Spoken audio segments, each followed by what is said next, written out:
श्री स्वामी समर्थ. जय जय स्वामी समर्थ.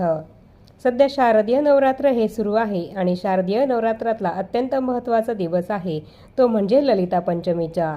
ललिता पंचमीच्या दिवशी ललिता देवीचं पूजन केलं जात असतं. त्याचप्रमाणे या दिवशी सरस्वती मातेचं पूजन हे सुद्धा केलं जातं.